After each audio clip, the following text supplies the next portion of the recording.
speaking.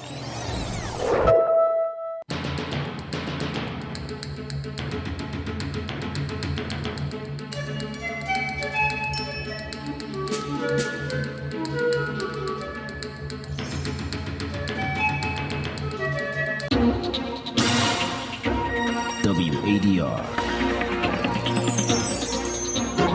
promoting dialogue.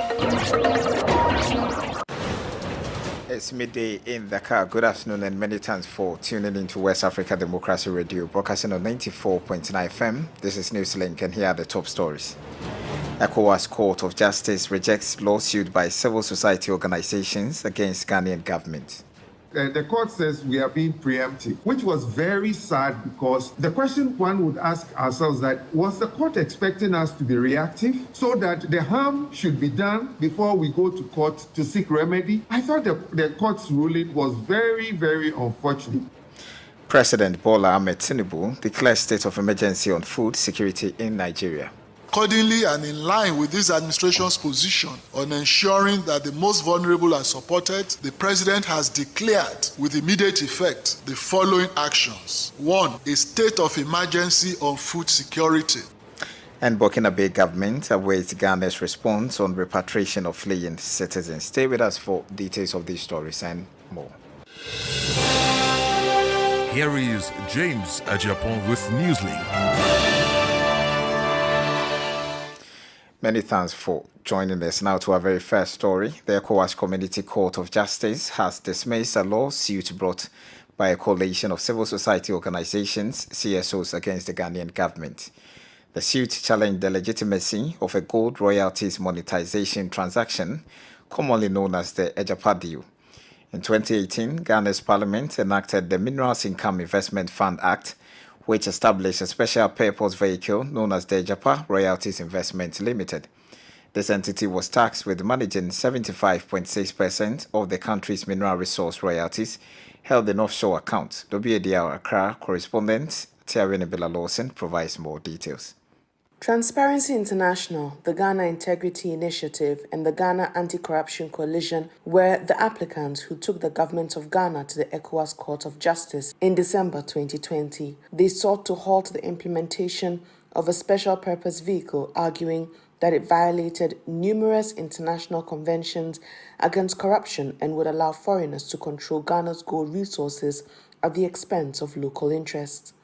The government of Ghana, in its defense, maintained that the country's sovereignty over its resources was not being compromised and refuted claims of looting and illicit transfer of wealth to safe havens. The court, based in Abuja, Nigeria, upheld the government of Ghana's defense and dismissed the case filed by the three civil society organizations, deeming it preemptive.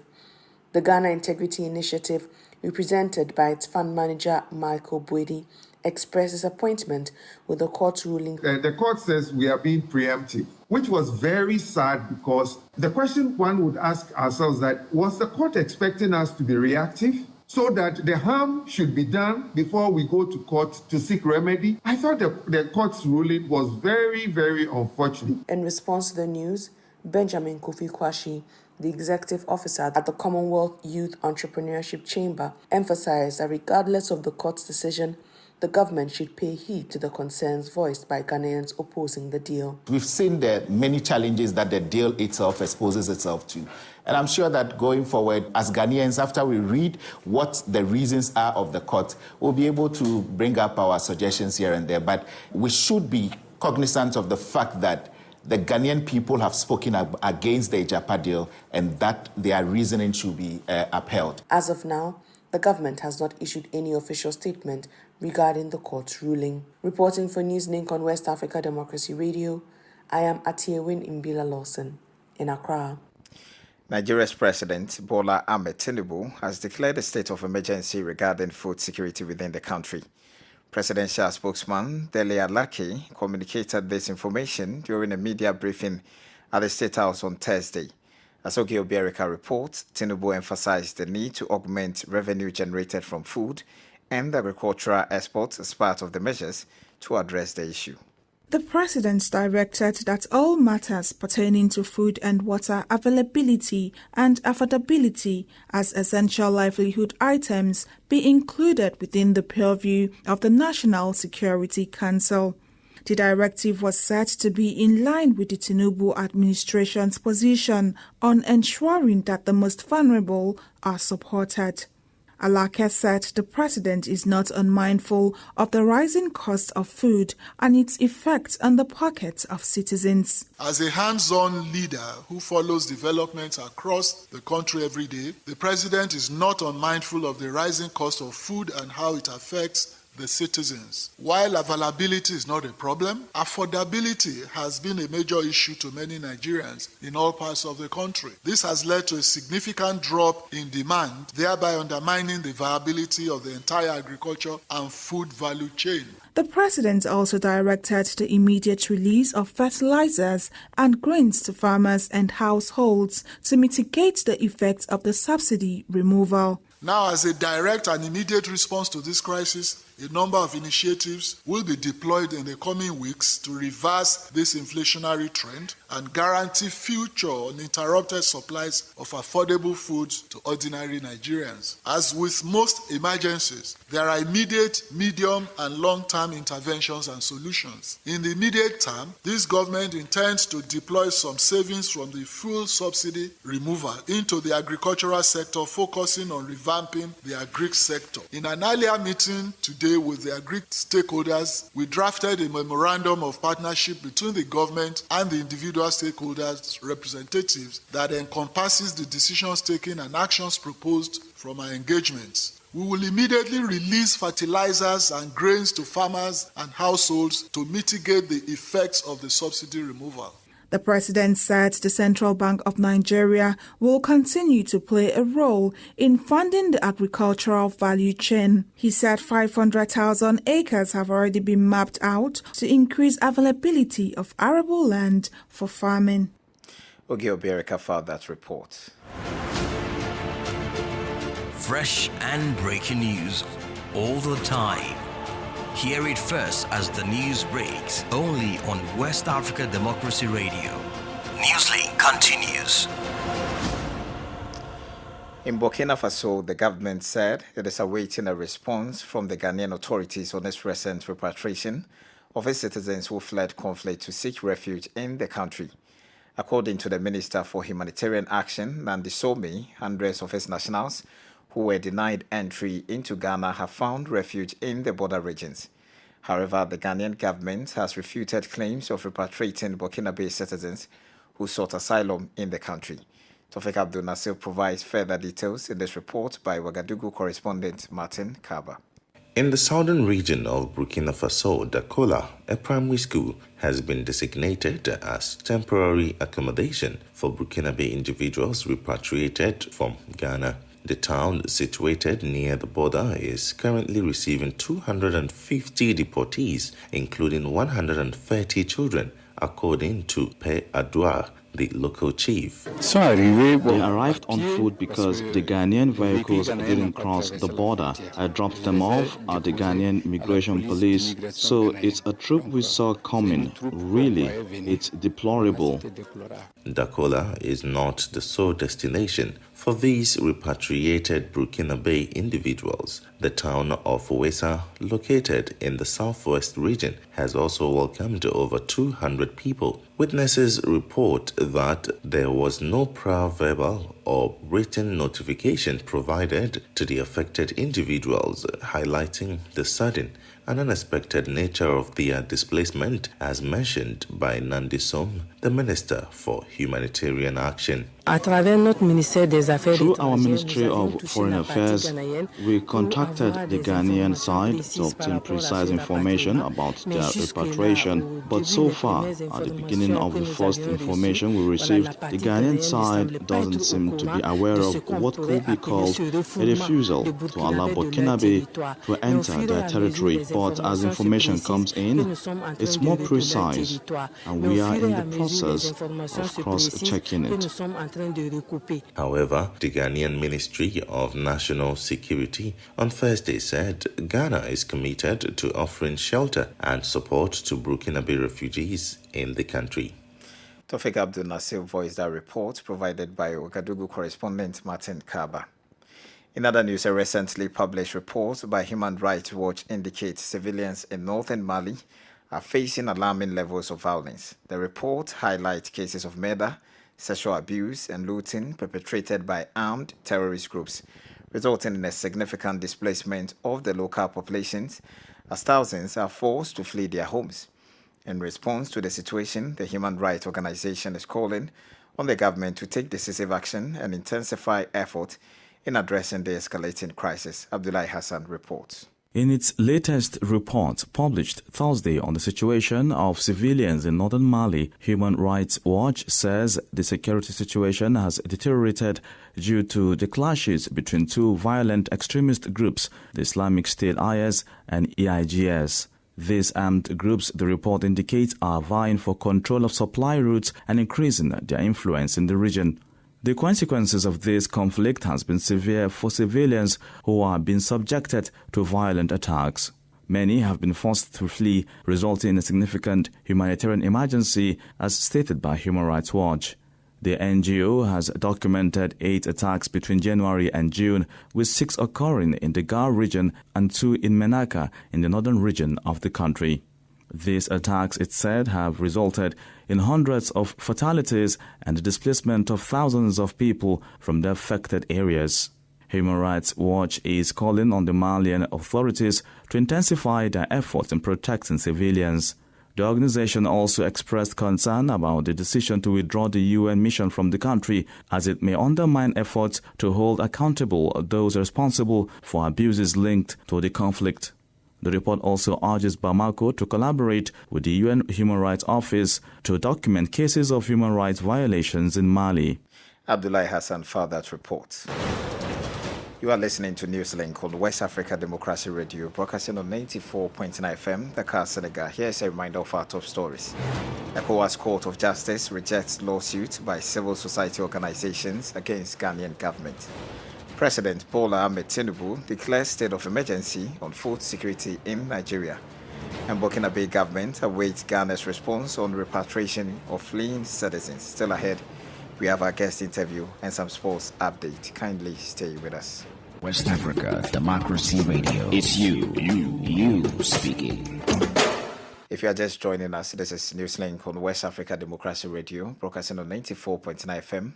Remember, you can follow all our conversations on Twitter and Instagram at WADR News, and on Facebook, West Africa Democracy Radio English Service. Find us on YouTube at WADR News. In a collaborative effort, the ECOWAS Fund for Regional Stabilization and Development, FRSD, and the German Agency for International Cooperation, GIZ, have extended a scholarship package to support 20 students at the School of Nursing in the Gambia, with additional contributions of learning materials valued at over €20,000 to enhance the educational experience.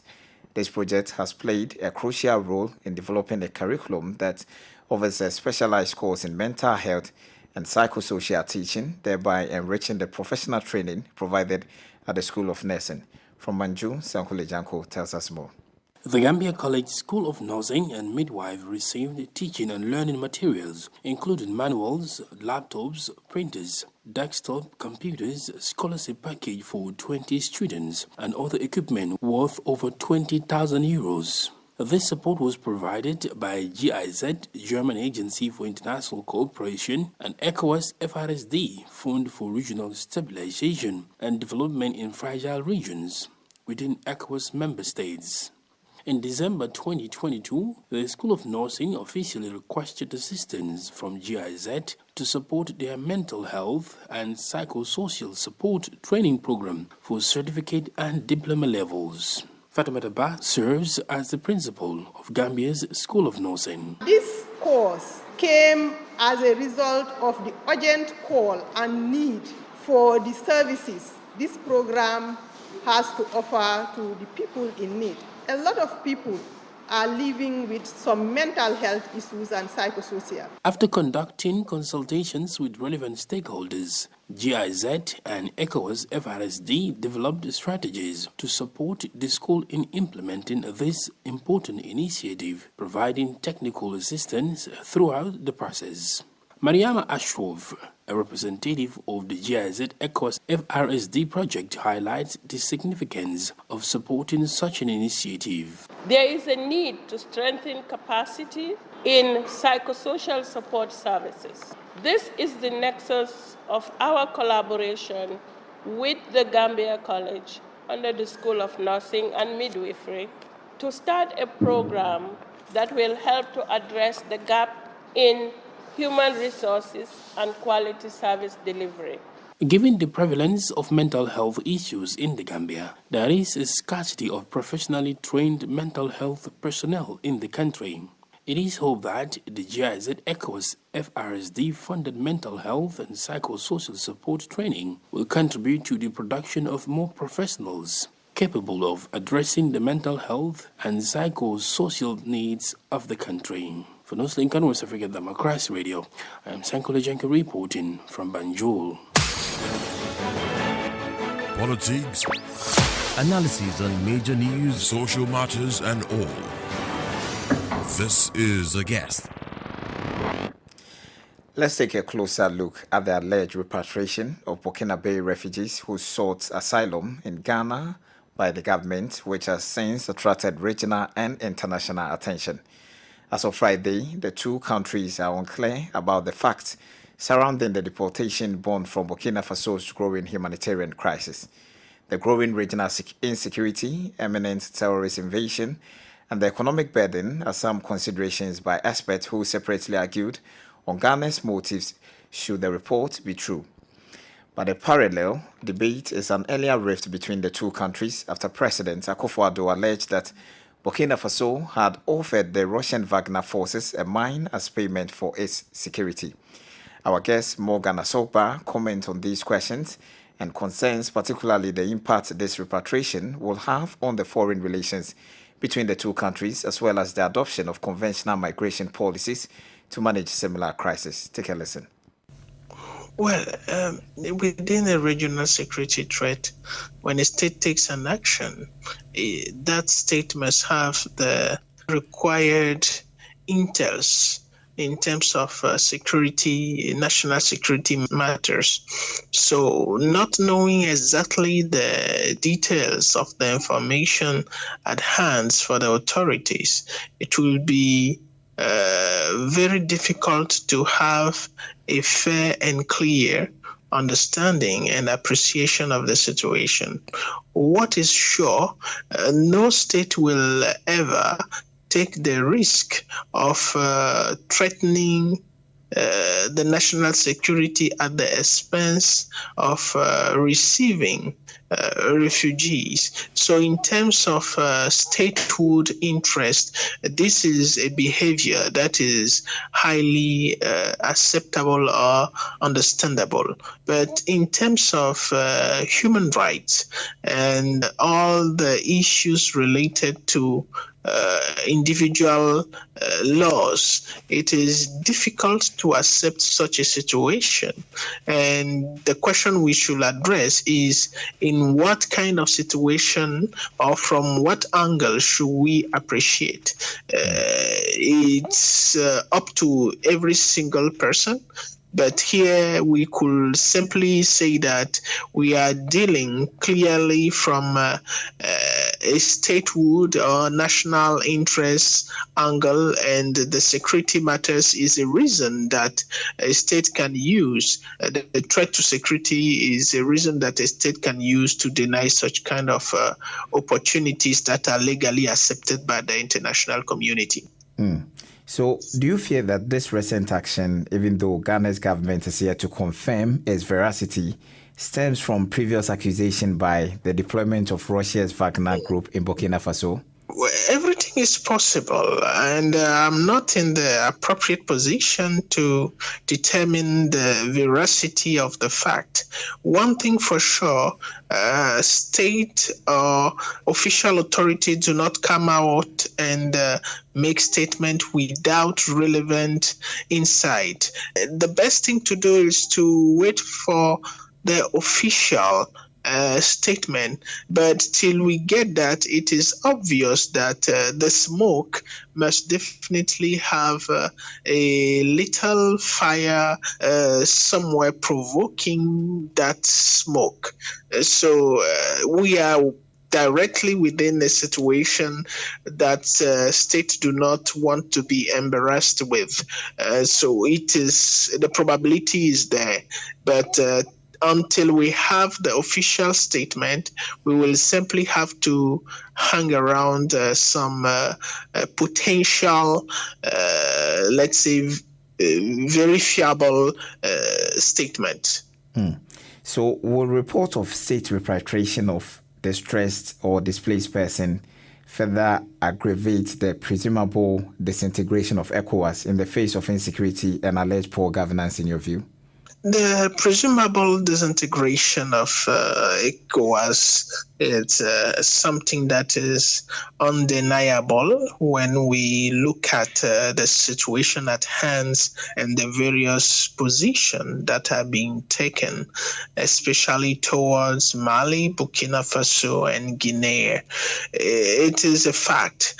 But yes, when we have situation where a state is denying fellow citizen from a bordering state a very basic protection dispositive in terms of human rights and individual freedom, it is something that could aggravate the feeling among the people of disintegration.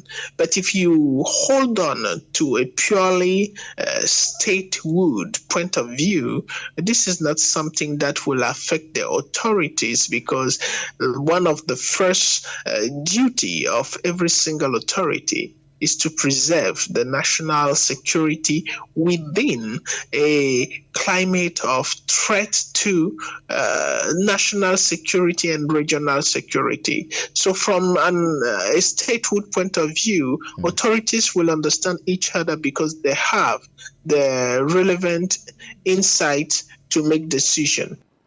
That was Morgan Asogba, an international relations expert.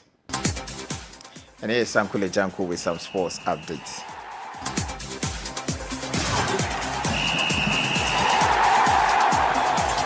Hello out there, a warm welcome and thank you for joining us. Ons Jabeur of Tunisia reached the Wimbledon final for the second successive year, following a dramatic win against second-seeded Aryna Sabalenka in the semi-final. The Tunisian superstar produced a superb comeback to overcome the women's world number 2 in style and set up a final against Czech Markéta Vondrousova. The 2022 women's singles Wimbledon finalist Jabeur was 4-2 behind before overturning the result in her favor to win 6-7, 5-7, 6-4, 6-3. Both Jabeur and Vondrousova have never won the Wimbledon and a Grand Slam. In the other semi-final, Vondrousova beat Ukrainian Elena Svitolina 6-3, 6-3 to set up a final against the first African and Arab woman to reach the landmark.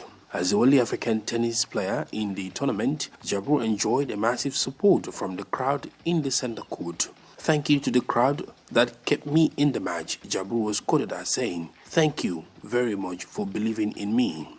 Jabeur will hope to bounce back from her last year Wimbledon final defeat to clinch the trophy and become the first African to win the accolade. And that's it for sports. It's back to you.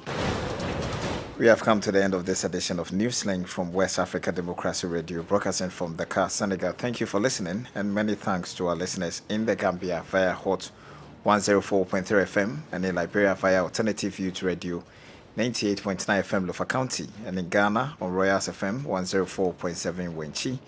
Inyas Belimo has been on the console. Many thanks to Mustafa Sek for our Facebook live coverage. Do interact with us via social media platforms on Twitter, Instagram at WADR News, and on Facebook, West Africa Democracy Radio English Service. I am James Adjapong. Good afternoon. News, talk, music. Get it all 24 hours on West Africa Democracy Radio 94.9 FM Dakar.